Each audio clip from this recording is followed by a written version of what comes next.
fish each and every single day to make sure that that has no cuts, scrapes, eyeballs, fins missing. We want to make sure it's perfect for our dolphins.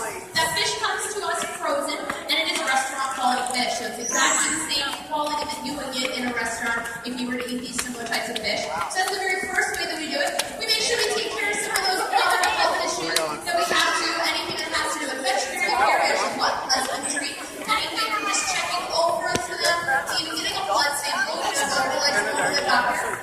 Our dolphins are very well taught that the vet is okay thing and that they're going to get a reward of some sort if they do something really well that relates to that veterinarian.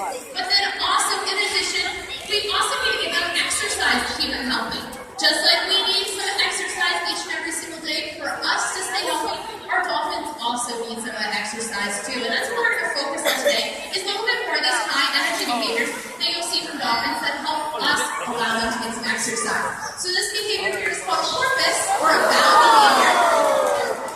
And you can see as they jump over, and sometimes you can even actually hear them take a nice puff of air. So they are aerating mammals just like you or I. So we need to make sure that they are always sensitive when they're taking that breath of air. So sometimes you'll actually be able to hear them when they're doing that porpoising behavior. It also gives them a great opportunity to get high above the water level, be able to stand over.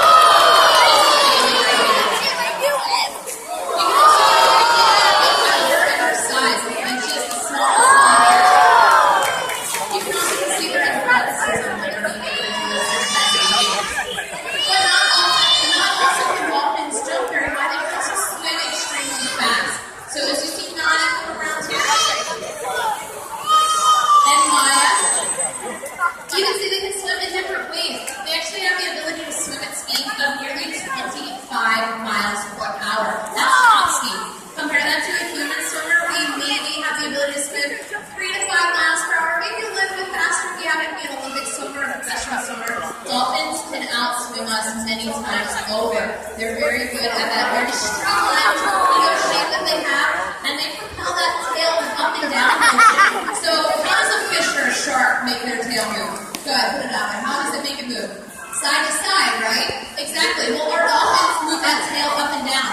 Pay really close attention as they come around, or when we see them swimming, they're going to move that tail in an up and down pattern. And that's one very distinct way that you can tell a dolphin from a shark when you're looking at them. That tail is going to be up and down. We actually call it a fluke. So a little bit different, we call it a tail fluke. And it allows them to propel themselves high in the air, just like you see right here. So a lot of these behaviors that you see are very athletic and very high energy behaviors. Things can help get them a lot of that exercise out. But a lot of these behaviors actually have a lot of purpose. There's some visualizations there too. So like that vertical spin that we just saw, when they come spin, they course through the air. That actually might be a way that they can move a parasite or even scratch an itch when they are out in the ocean. Scratch that itch. They don't have quite the same hands that we do. They have those pectoral flippers instead. They're not going to use them in the same way. So some of these behaviors you see actually have a little bit different purpose. These are all natural behaviors that you would see that the same dolphins out in the ocean would exhibit. You can see how well they pay attention to as they talk to their trainers. Here's one from Bailey here. Shows a little bit more of that. Nearly 2.5 times their body weight. So that can be many feet in the air. And all these behaviors that are essentially natural behaviors are ones that we've actually had to teach our dolphins to work on enhancing. So you're going to see that we're going to communicate with our dolphins with these hand signals. So if we pay really close attention, you'll see that the trainers move their hands in certain ways, and that means a certain behavior for our dolphins. And it's repetition just in the same way that you would learn anything. When we teach our dolphins new things, we have to go in small steps. We have to work it up, just like the same way that you're going to learn 1 + 1 before you learn how to multiply or higher math in any way. Same thing with our dolphins. But something you're going to notice too is that you're going to hear some more tools. Just like that. Raise your hand if you heard that whistle that time. Did you guys hear that whistle? Oh yeah, exactly. So that is actually the way that we tell our dolphins, hey, that was a great job. So listen out for that whistle very closely, and you know that our animals did a great job of whatever behavior they were just asked. When they get that whistle, that means, hey, that was awesome. Come back and receive some type of reward. And like I was mentioning before, we can get a couple different types of rewards for a dolphin. That fish that's in those buckets that you see already right there, but also toys are really important. On that left-hand side, you're going to see Nani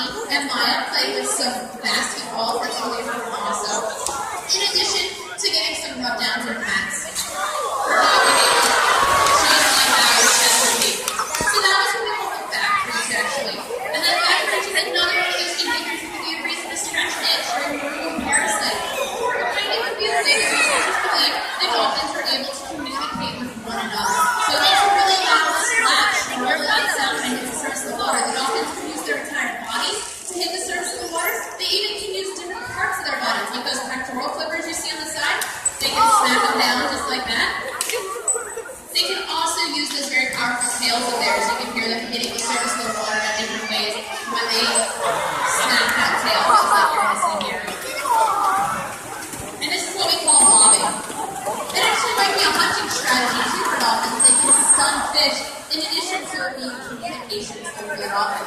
In addition to being able to use their bodies, they can actually make lots of different sounds. We've heard some of those vocalizations from them. Let's listen up for some more vocalizations. All these sounds are going to come right from on top of their blowhole.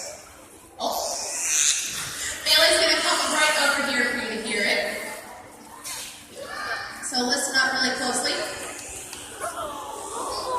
She's a little quiet there, but everybody heard that. You can hear a couple more of these noises over there on the left-hand side. We have everything from clicks to whistles to squawking sounds.